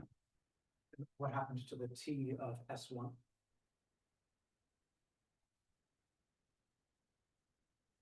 You simplified here by decoupling the Yes. t of S1 from this. Mm-hmm. So, but if you're looking for these surfaces. Oh, I see. So what you've done is you reduced it to a problem of the surface rather than a principal one. Exactly. Yeah, if you want to go back to the principal bundle, you couple the factor of S1 back in. Exactly. Still rank 2 Rank 3 algebroid, because you have TS1 as a factor. Correct.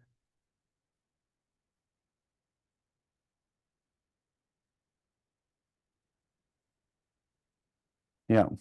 So that's let me draw one schematic diagram to see how these relative algebroids can lead to global solutions. And the role the Lie theory plays here.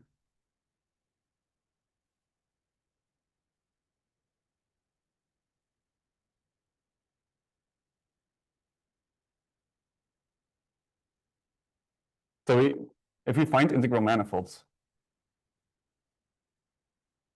of our profinite algebroid, we can use Lie theory to kind of complete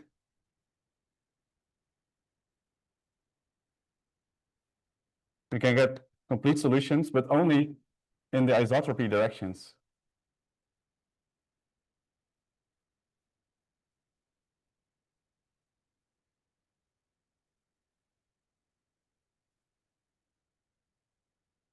In a sense, it can only complete solutions over the image of the integral manifold.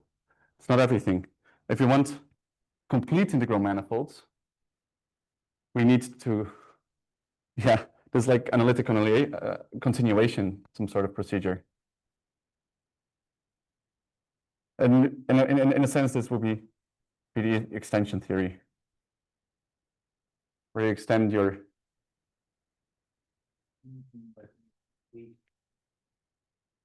exactly. This would be like going to complete integral manifolds.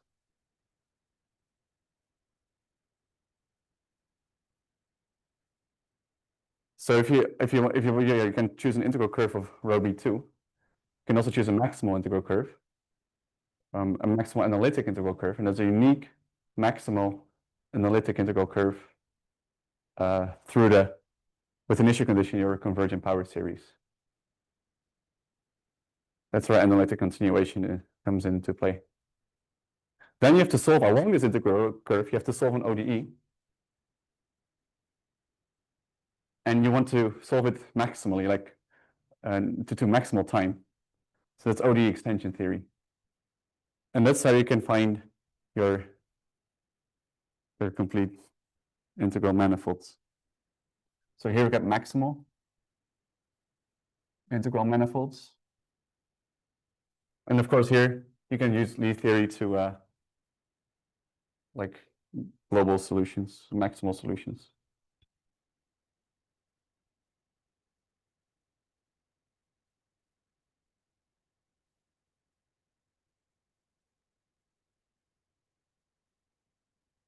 And what's here is I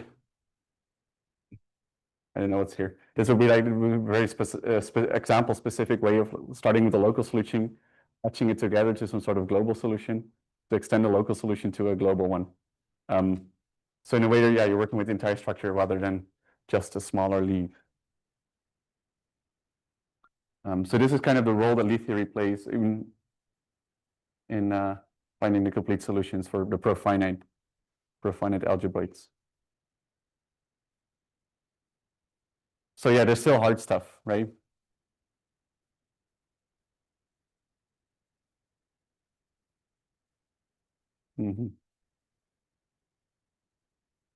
Yeah, Okay. I think this is the end of my story. Okay, thank you for this and your other talks. Great, many course.